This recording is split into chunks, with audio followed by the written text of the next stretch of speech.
Breaking tonight, the U.S. launching a massive retaliatory strike inside of Syria targeting ISIS. The military action said to be in response to the deadly attack on American soldiers. New video of American fighter jets launching before striking dozens of targets at multiple sites under the darkness of night after the president vowed revenge. Our new reporting on what targets were hit and what happens next. Also breaking tonight, hundreds of thousands of Epstein files just released. Some documents and images never made public until now. A photo of former President Bill Clinton appearing in a hot tub, plus Epstein side by side with Michael Jackson and other celebrities. What we're learning. Stunning new details how the Brown University and MIT shooter evaded capture for days, switching license plates using different murder weapons, plus how a tip from this man posted online cracked the case wide open. Deadly knife attack. Horrifying video as a man wielding a knife throws smoke grenades and goes on a stabbing rampage in Taiwan. Brown stops today at some of the nation's busiest airports.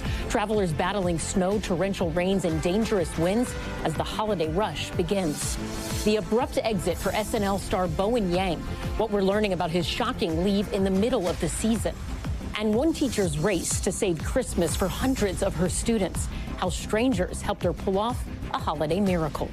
Plus, the new fee for one of the world's most popular tourist attractions, what it will cost you to get up close to the Trevi Fountain. Top Story starts right now.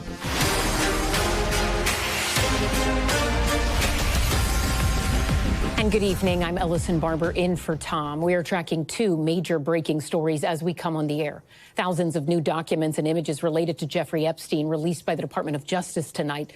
But we begin with the major military action by the United States in Syria. The U.S. announcing a, quote, massive and ongoing attack inside the Middle Eastern country. New video posted by U.S. Central Command showing fighter jets, attack helicopters, and other military assets carrying out what's being described as a large-scale attack. A U.S. official telling NBC News Operation Hawkeye Strike hit dozens of targets in Syria, targeting ISIS infrastructure and weapon sites. That official also detailing the weapons used, A-10s, F-16, Apache helicopters, and HIMARS. The Defense Secretary blunt about their mission, writing in part, quote, this is not the beginning of a war. It is a declaration of vengeance. The strike coming in response to the weekend killing of 2 U.S. soldiers after ISIS fighters allegedly ambushed them in Syria. President Trump honoring the fallen during a somber, dignified transfer in Dover, Delaware this week. The president vowed to retaliate in the hours after that attack, and today he promised that any terrorist who strikes America will be hit harder than they've ever been hit before. We have full team coverage of this developing story, and I want to get right to NBC's Courtney Kube, who joins us now from Washington. Courtney, what are we learning tonight about these strikes? Yeah, we know that they hit multiple targets and dozens of different strikes and locations. And as you mentioned, they were going primarily after ISIS facilities, infrastructure, and weapons sites. This all according to a U.S. official.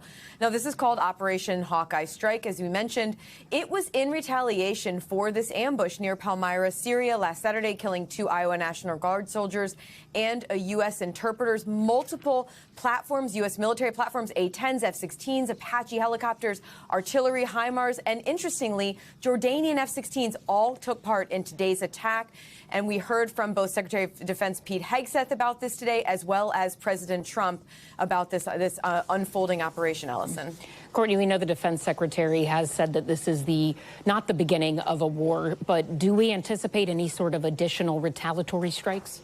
We do. And right now, U.S. officials are saying, look, we should expect the duration and the scope and the scale of this will depend in part on exactly how ISIS responds to today's first wave of strikes. A U.S. official telling me that the goal today was to go after as many different locations as they could where ISIS is trying to reconstitute right now. But remember, this is not the ISIS from a decade ago. They are not in large concentrated areas. They are spread out throughout various areas. This could go on for a matter of weeks at this point, Ellison, if in fact they want to keep going after ISIS. But again, the scale of this will also depend on how and if ISIS really retaliates for today.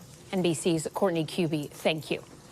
These strikes, as we mentioned, coming less than a week after President Trump promised retribution following the attack on those U.S. service members. Senior White House correspondent Gabe Gutierrez has more on that. Gabe, what are we hearing from the White House tonight?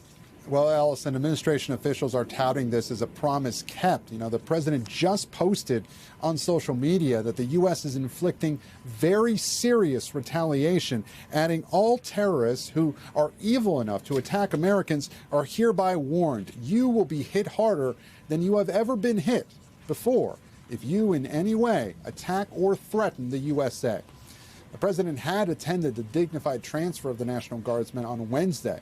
And these retaliatory strikes come just weeks after Trump hosted Syria's new president, Ahmed al-Sharaa, in the Oval Office. Now, he's a former jihadist who once supported al-Qaeda, but now he's a U.S. ally.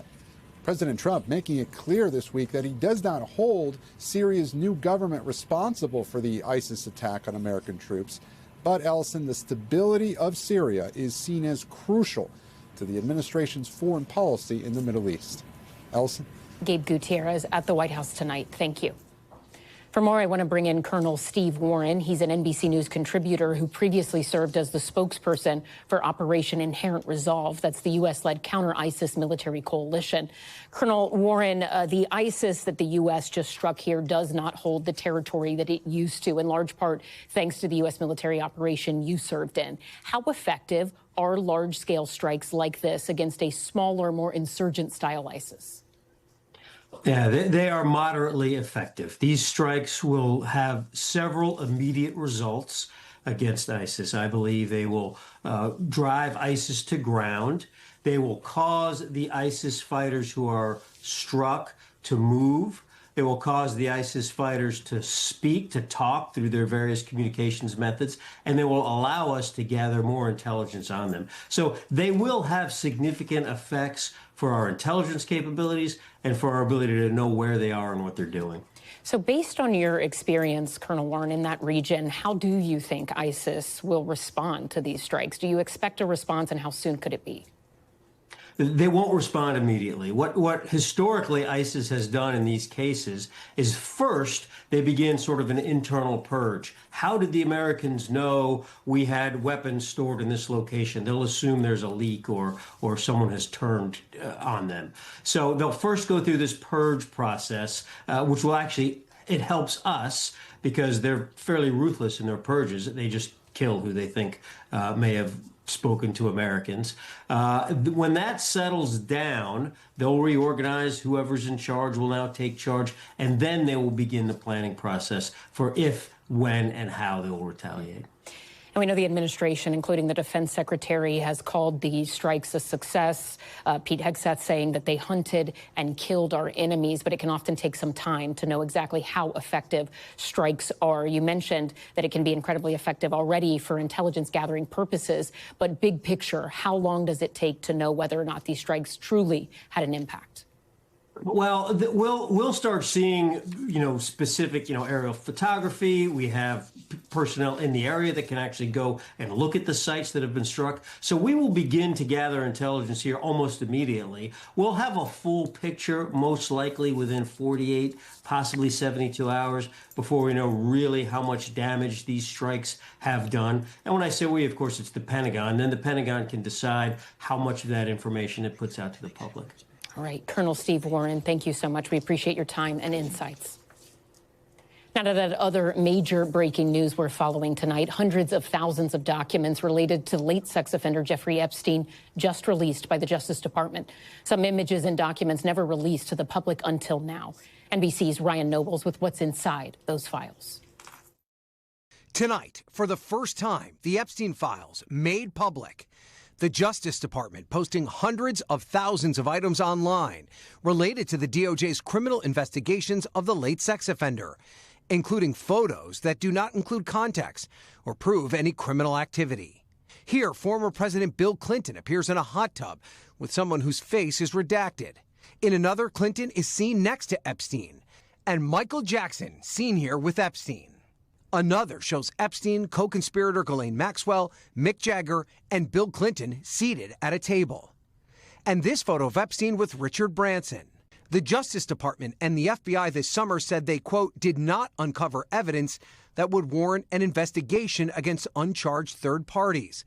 The documents contain numerous redactions, including to protect victims' identities. What is not fine is for him to engage in additional redactions without any explanation. And that's the question that we have. No administration had ever released the documents until Congress voted nearly unanimously to order the DOJ to make them public. We also want to know why the government failed in so many years.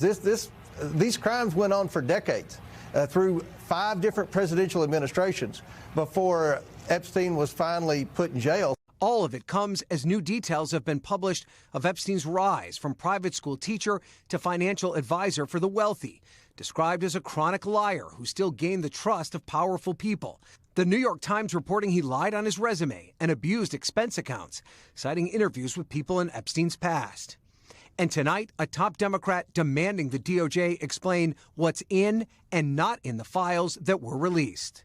So far, I have to say that the release has been disappointing from the initial read of it. But, you know, I reserve judgment until we go through all of the release.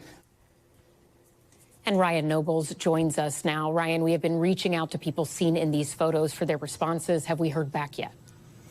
We have, Ellison. Bill Clinton, he's not been accused of any wrongdoing tied to Jeffrey Epstein. And tonight, his spokesperson says that they can release as many grainy 20-year-plus old photos as they want.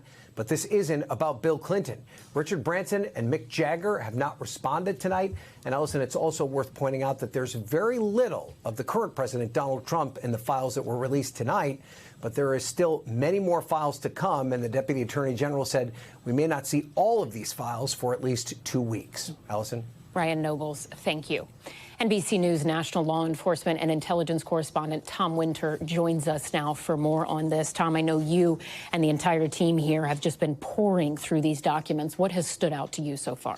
You know, I think the fact that just in the last hour, the U.S. Attorney for the Southern District of New York personally pledged to the judge overseeing the Epstein case that, in fact, they have gone through the files, they've redacted them, I think erred on the side of over-redacting, and the judge wanted the personal guarantee of the U.S. Attorney that no material that shouldn't be released in the form of victim identifying information, all the things that were allowed to be redacted by law, that information wouldn't be released. So we're still waiting on some of the significant components of the various case files here. I think it's important for people to realize that we haven't seen a ton from the actual files that the FBI would have itself. Now, having said that, there are a lot of files here. Today, they talked about several hundred thousands of pages being released. Well, a lot of that are documents that we've already seen before. We're talking about government reports, and not that they're insignificant, just that these are things that have been well reported on, some going back 5 or more years, civil case filings, things like that. So what sticks out to me, a couple of things. One, the fact that the FBI and the U.S. Attorney's Office Miami, even after Epstein signed that non-prosecution agreement, were prepared to fly to Australia to meet with a potential victim, that they were not willing to let it die then. The FBI wasn't, at least, in Florida. We know that they wanted to charge Epstein even before the U.S. Attorney's Office did. This goes way back to the mid-2000s. Secondly, we're starting to get a sense of some of the New York case files, the fact that they were trying to reach victims, trying to find phone numbers, trying to find these people all these years later. That was back in 2019 as they were moving towards the eventual indictment of Epstein. And then, of course, he died by suicide. So there definitely were efforts that were taking place by the FBI, even if at that point the Justice Department wasn't prepared to move forward.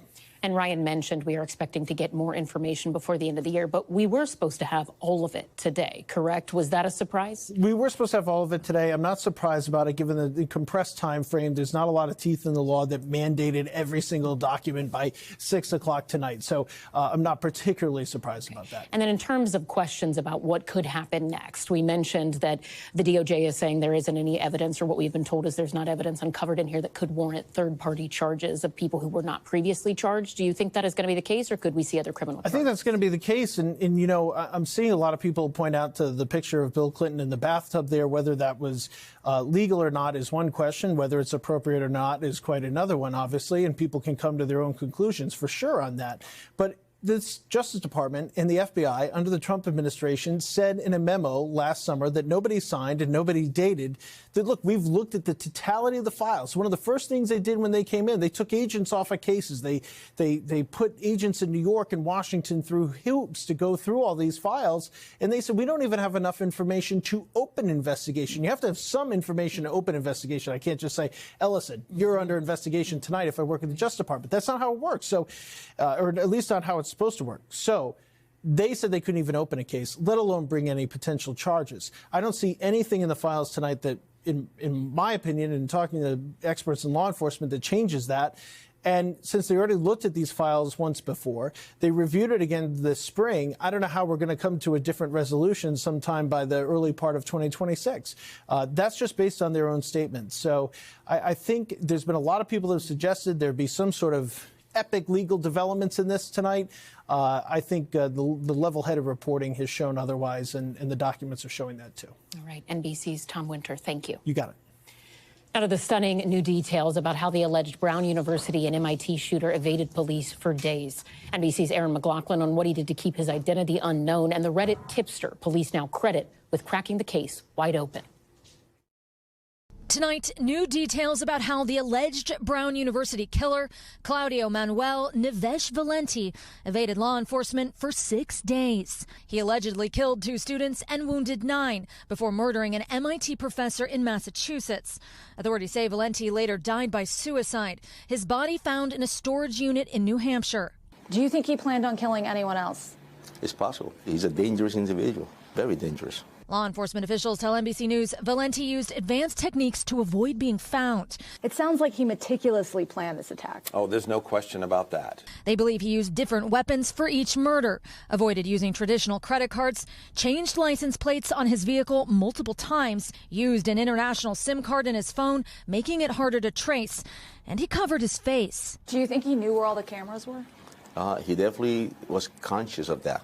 Critical to cracking this case, a man law enforcement refers to as John, a Brown University graduate who frequents the building where the attack happened. He views himself as an extension of the Brown community. Officials say John confronted Valenti in the building hours before the attack.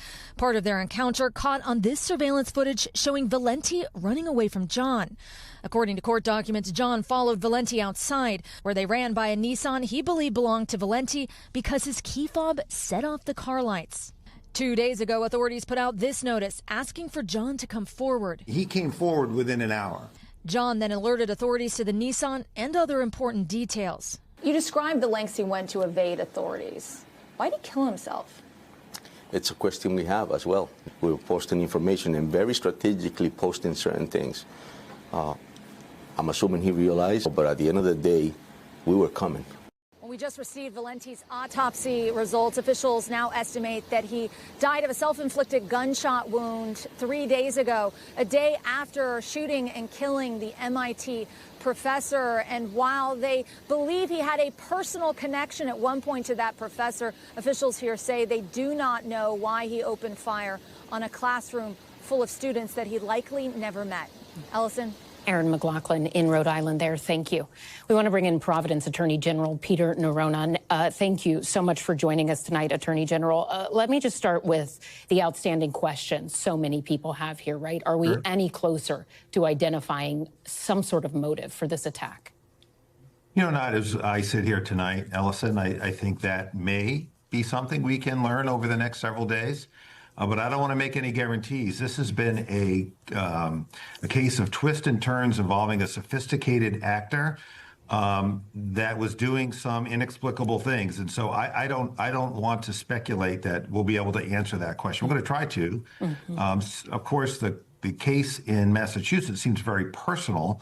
Brown, not so much. It's a decade or more between the last time he was associated with the university. So we'll try to get to that, get those answers for the families impacted, but I don't want to make any guarantees. Let me ask you about this person who's been identified by law enforcement or referred to by law enforcement as John. You have really credited him as being a huge component of cracking this case. Looking at the Providence Police Department's affidavit and arrest warrant here, and on page 5 of it, it says a Brown University custodian spoke with a Providence detective and an ATF agent about his interactions with a quote-unquote suspicious person during his shift. In the next paragraph, the affidavit gets into that anonymous Reddit post where the user said in part, police need to look into a gray Nissan with Florida plates, possibly a rental. That individual is then referred to as John. So just to clarify, is John the Reddit user and the Brown University custodian who had spoken to a Providence detective and ATF agent?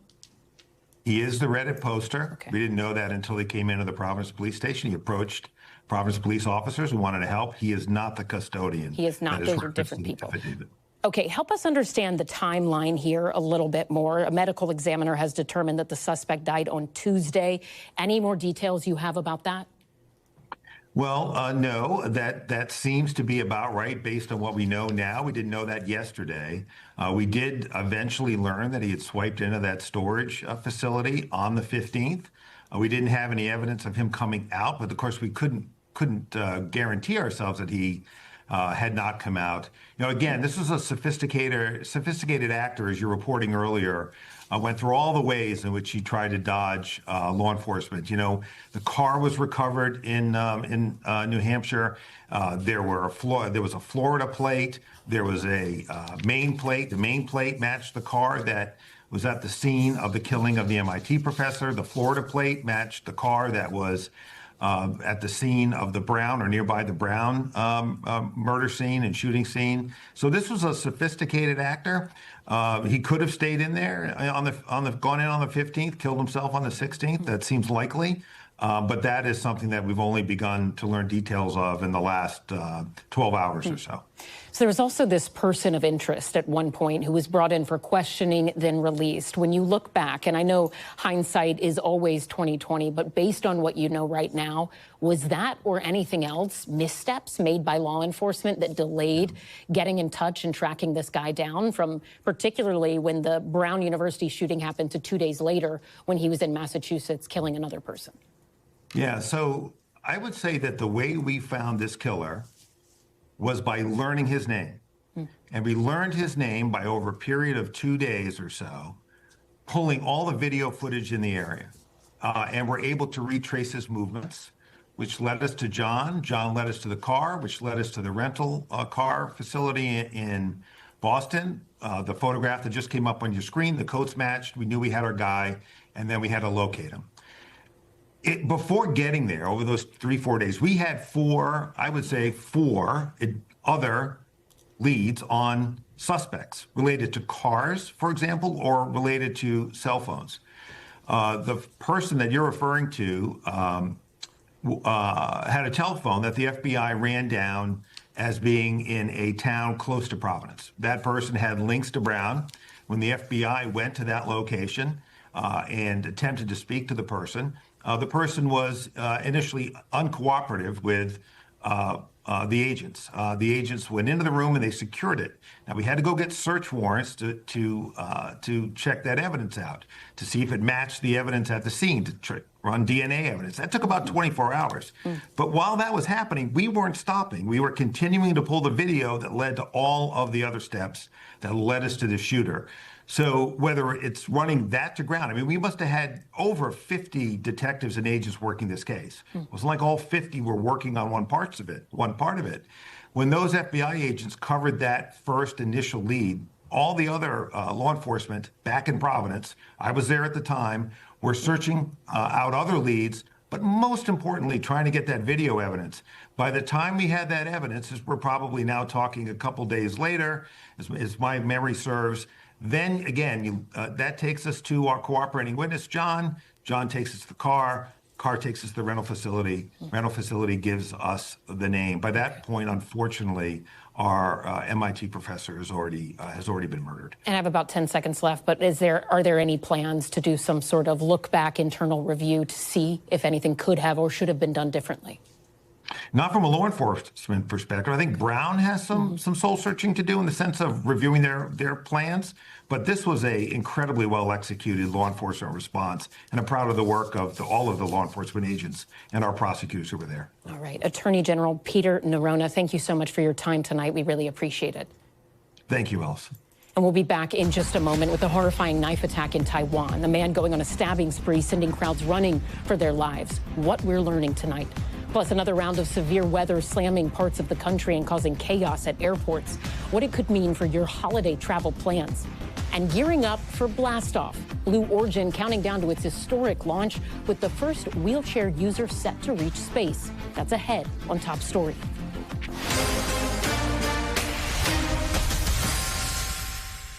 We're back with the terrifying scenes in Taiwan. A man throwing smoke grenades into a train station and later attacking bystanders with a large knife during the Friday night rush hour, killing 3 people. NBC's Liz Kreutz has this report and a warning. The video is disturbing. Tonight, a horrifying rampage in the heart of Taiwan's capital. Videos show a man dressed in black running through a crowded shopping district in Taipei, wielding a massive knife, indiscriminately slashing bystanders before entering a popular mall, sending terrified shoppers running.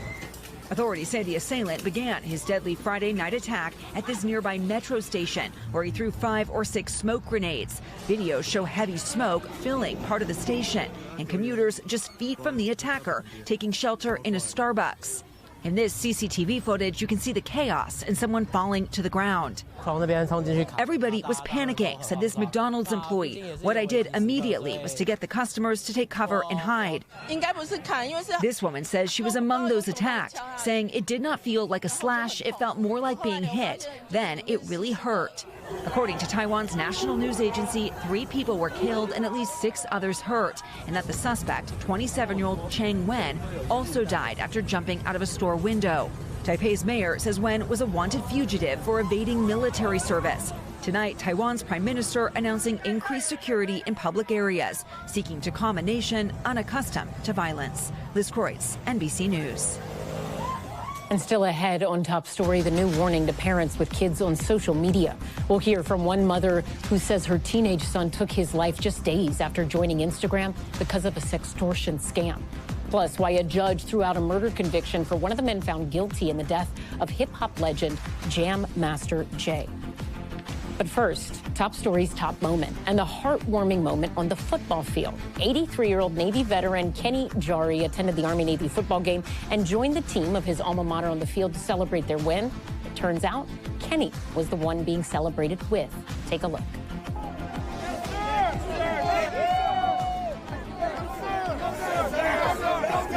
Let's go! Wonderful job! Great! Good!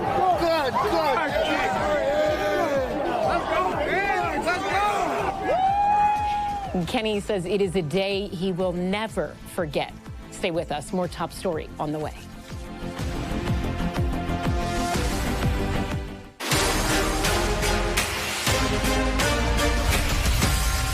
Back now with the wild weather sending holiday travel into a meltdown. Dangerous winds and heavy rain triggering delays and cancellations at major airports across the country. NBC's Emily Ikeda reports. Severe weather tonight rocking parts of the country and causing ground stops and delays at major airports packed with holiday travelers. It doesn't look good outside. More than 52 million people will fly over the holiday, with the busiest days at airports through this weekend, plus just after Christmas. Darlene Del Rosario calls this the nerve center for United flights at Newark. We're always in planning mode, 24/7 for United Airlines to make sure our customers get the least impacted. So right now we're looking at these conditions for the rest of the day, high winds, rain for the most part, but we are all set up. They're grappling with thunderstorms and powerful winds in the Northeast, strong enough to topple trees onto power lines. A mix of wind and snow stirring up dangerous conditions in the upper Midwest. And watch the force of these gusts, turning travel treacherous in Wyoming and making it difficult to see in Colorado, which is facing a rare, particularly dangerous situation alert for wildfire risk as gusts topped 100 miles an hour. Our NBC affiliate KUSA is on the ground in Boulder. Here's one of those gusts right now. This is what I'm talking about. Xcel Energy shutting off power to tens of thousands in case more trees and power poles snap, as officials there urge people stay home and off the roads in a turbulent start to the holiday rush. Travel's off to a bit of a bumpy start with flight cancellations and delays approaching 10,000 tonight. And if you're driving, AAA says you'll start to see congestion pick up on the roadways this weekend. Your trip time could more than double near some major cities from Boston to D.C. Ellison. Emilia Queta, thank you. Turning now to Top Stories news feed, Representative Elise Stefanik announcing today she will suspend her campaign for governor of New York and not seek re-election in Congress. The Trump ally taking to social media to share the news, writing that she, quote, did not come to this decision lightly. White House Press Secretary Caroline Leavitt praising Stefanik, saying she has been an incredible advocate for the people of her district. And a federal judge overturning the conviction of a man in the killing of DJ Jam Master Jay. It has been nearly 2 decades since Run DMC founder Jam Master Jay was shot in the head in New York City. The DJ's godson, Carl Jordan Jr., was convicted of that murder last year. But the allegations against him hinged on the idea that he killed the musician after he was cut out of a drug deal. The judge ruling that the government lacked proof that the murder had been drug-related. It is still not clear whether Jordan will be freed from jail. And a sudden exit for Bowen Yang. NBC's The Today Show reporting Yang will be leaving Saturday Night Live following this weekend's episode. The comedian and actor is in his 8th season of the show. He first joined SNL as a writer back in 2018, becoming an on-air featured player the following year, and then joining the main cast in 2021. His exit comes after a big cast shakeup a few months ago where 5 cast members left or were let go by the show. And Jeff Bezos' Blue Origin is set to make history yet again, this time by sending an aerospace engineer who uses a wheelchair into space. Michi Benthouse is set to take off on Blue Origin's rocket tomorrow morning. She'll be one of 6 passengers on board for the latest mission. Benthouse has used a wheelchair since 2018 after a mountain biking accident left her with a spinal cord injury. According to Blue Origin, she continued to pursue her passion for access, advocating for greater access to space. She flew aboard a zero-G research flight back in 2022 and completed an analog astronaut mission. Next tonight, an urgent warning for families with teens on social media. It's a phrase you may have heard before, sextortion. It's when a scammer solicits nude or intimate photos and then threatens to share those images publicly unless the victim shares more or pays a fee. Last year, the FBI identified sextortion as a growing threat, saying they've received at least 13,000 reports of online financial sextortion of minors. And now 2 grieving families are taking a social media platform where these scams happen to court, alleging that Meta and Instagram did not do enough to protect teens from sextortion schemes. One of those mothers lost her 13-year-old son, Levi, in 2024, just 2 days after she says he downloaded Instagram on his phone. Investigators later told her Levi was a victim of sextortion and took his own life after scammers threatened to release compromising pictures. In a statement, Meta calls sextortion a horrific crime, adding that they support law enforcement to prosecute the criminals behind it and that they continue to fight them on our apps on multiple fronts. For more on this, I want to bring in Levi's mother, Trisha Macheski, who joins us now, along with her attorney, Matthew Bergman, from the Social Media Victims Law Center. Trisha, I want to thank you for taking the time to speak to us tonight. I know this is something that is hard, and I imagine it never gets easier, but we really appreciate you coming on with us tonight and sharing your story to help other families as well. To start, could we just have you tell us a little bit about your son, Levi, the type of kid he was, the things he liked to do? I know he was big into baseball, right? Yeah. Levi was full of life and light. He was a straight-A student. He was a talented athlete. He played baseball, football, golf. He was like a people magnet. People were just drawn to him. He was fun to be around. He was absolutely adorable. He gave great hugs. Levi had his future planned out. He wanted to go to career tech. He was going to get a college scholarship. He was going to join ROTC. He was going to go to business school, make all the money. But Levi was taken the day before he was supposed to start 8th grade. He didn't get to do any of that. I know when something like this happens, it can be hard to not put all of the blame on yourself. And I know you took tons of steps to try and protect your son when he was using his phone and also interacting online. Could you talk to us about that, and what is your advice to other parents? Well, I was naive. There's no doubt about it. I was very trusting. Instagram said good for kids ages 12 and up. My baby was 13 and a half. But I mean, we're parents. We do the absolute best we can with what we know. I mean, on our fridge, I brought them. There's our device guidelines. We set the boundaries. We set the expectations. We set the bar very high for our kids. I didn't know what I didn't know. Matthew, let's talk about Meta's response here and dig into that a little bit more, because they also said, and I'm quoting here, since 2021, we placed teens under 16 into private accounts when they sign up for Instagram, which means they have to approve any new followers. But in your complaint, you note that this feature should have applied to Levi since he was only 13, but on information and belief, it did not work. Tell us what you mean by that. Well, Meta's own internal documents show that time and time again, when the choice became protecting young boys such as Levi or enhancing its profits, it always chose profits. The alleged program that went into effect in 2021 by Meta's own internal documents didn't work 50% of the time. What happened to Levi was neither an accident or coincidence. It was a murder that was facilitated by Meta's deliberate design decisions. Since Levi's death, Instagram has updated its policies, or at least they've announced updates to their policies to automatically put teens into private accounts with increased restrictions as well as parental controls, adding a slew of measures they say would prevent teens from skirting age-restricted accounts by trying to register for accounts as adults. Matthew, do you see steps like that as movement in the right direction, or are those also insufficient in your view? Well, every step that saves a life is a step in the right direction. I don't want to deprecate those steps, but it's just not enough. The platforms are designed to be addictive to kids. They're designed to promote engagement from kids with all sorts of individuals, including nefarious pedophiles and exploiters. And this is a continuing phenomenon. What happened to Levi happened after Meta had assured the public that it had solved the problem. It had not. We believe that this is a deliberate design decision that Meta makes to enhance engagement of its users over the safety of young kids like Levi. And these horrific results are the foreseeable consequences of these decisions. This did not have to happen.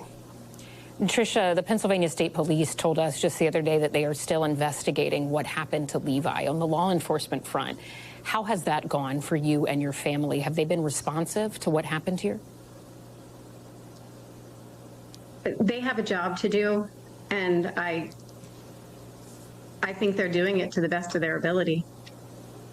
When you think about social media's involvement in all of this, I want to go back to a Senate hearing on child online safety where Mark Zuckerberg apologized to parents who have said Instagram contributed to their children's exploitation or deaths. Tricia, if you were sitting in a room with Mark Zuckerberg right now, what would you say to him? I'd love to invite him to my home. I'd let him sit in Levi's chair at the kitchen table that nobody sat in since Levi was taken. I'd walk him into Levi's room, and I'd let him sit and look at his trophies and look at his hats hanging on a wall. And then I'd ask him if his daughter was safe online. Matthew, what do you think needs to happen next in terms of this lawsuit and also broadly what's been happening with social media companies? What needs to happen is that kids getting online should have the same level of protection from predators that adults do when they get on Tinder. They should not be subjected to messages from strangers, and also they should be warned. This practice of sextortion is particularly virulent among 14-year-old boys or young boys who are, because of their stage of biology, very vulnerable to these kinds of things. They need to be upfront with parents and kids about this clear and present danger. I mean, this was a family who was doing everything they could conceivably do to protect their kids from online harms. They had no idea of this sextortion risk, not because it didn't exist, not because Meta didn't know about it, but Meta chose not to provide the warnings that these families were entitled to receive. This family and every other family needs to have a sane appreciation of the risk that their kids experience when they go online in order to make the decision of whether to allow them to do so. Matthew Bergman, Tricia Macheski, thank you both so much for your time tonight and for sharing some of Levi's story with us. We really appreciate you both. Thank you very much. And coming up on Top Story, Vladimir Putin holding a marathon year-end news conference. Our Keir Simmons was in the room pressing him on efforts to end the war, how the Russian president responded. And a big announcement in Rome today aimed at cracking down on tourists, what it will cost you to get a close-up look at one of Italy's most popular attractions. Stay with us. Back now with the push for peace in Ukraine. President Trump urging Ukraine and European allies to move quickly on a deal. But at Vladimir Putin's annual end-of-the-year press conference in Moscow, the Russian leader telling our chief international correspondent, Keir Simmons, the ball is in Ukraine's court to end the war. Take a look. President Trump has a peace deal on the table. Ukraine is offering enormous compromises, yet you continue to talk of war. Mr. President, if you reject President Trump's peace offer, will you be responsible for the deaths of Ukrainians and Russians in 2026? We will not consider ourselves responsible for the death of people. It wasn't us who started this war. The ball is entirely in the court of our Western so-called opponents. And Keir Simmons joins us now from Moscow. Keir, there is a lot of U.S. pressure for a peace deal by Christmas. Based on what you have heard from President Putin, it seems like there are few signs of compromise.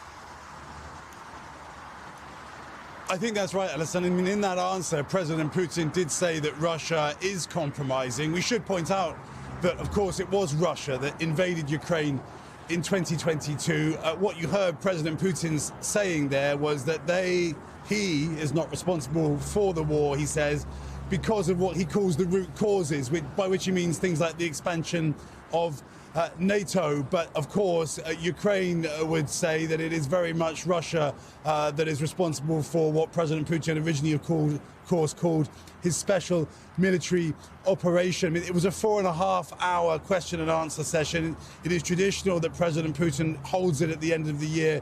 Really was dominated by questions of Ukraine. There were also complaints from Russians about their economic conditions, including a widow who said her husband had died on the front line and she still hadn't gotten the money that she was due after his death. But President Putin also answering claims by the Europeans that he is planning to attack Europe, calling them nonsense, and promising, Alison, that there will be no more wars after Ukraine if, and this is crucial, if Russia is treated with respect. So seeming to leave open, really, that possibility. And he has said in recent weeks and months that Russia isn't looking for a war with Europe, but that it is prepared to fight one if one comes their way. The Secretary of State, Marco Rubio, today, Alison, I should just say, saying that the US is not pressuring either side, just trying to see if a deal is possible. But you really have to wonder, with talk like that from the Russian leader, whether one really is possible at this stage, Alison.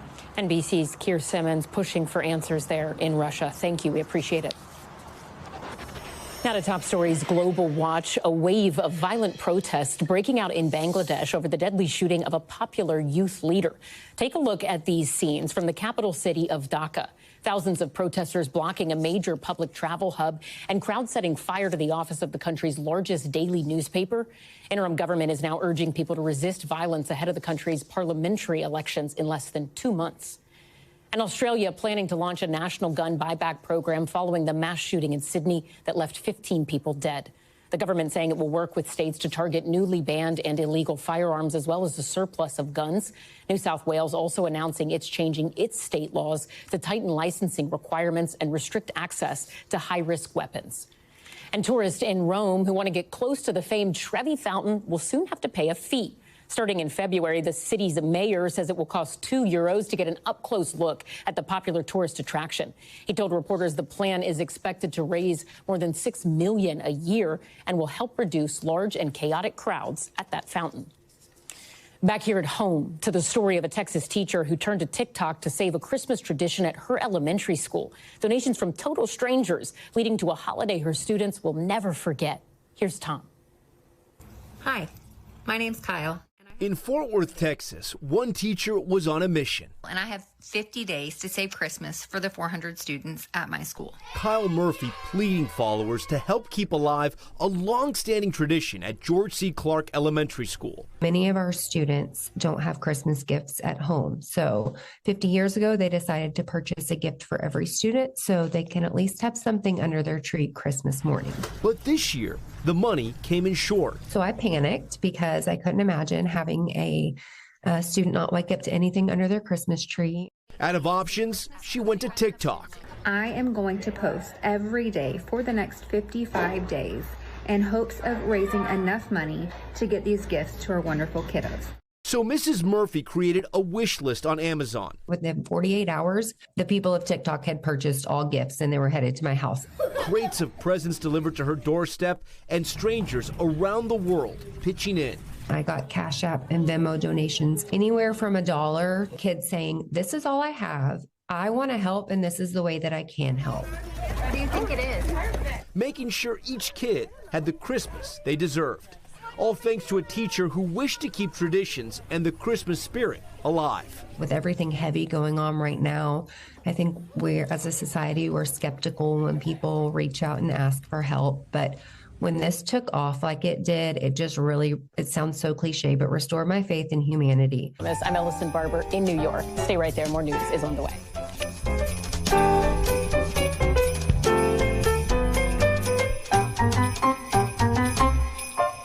We thank you for watching, and remember, stay updated on breaking news and top stories on the NBC News app or watch live on our YouTube channel.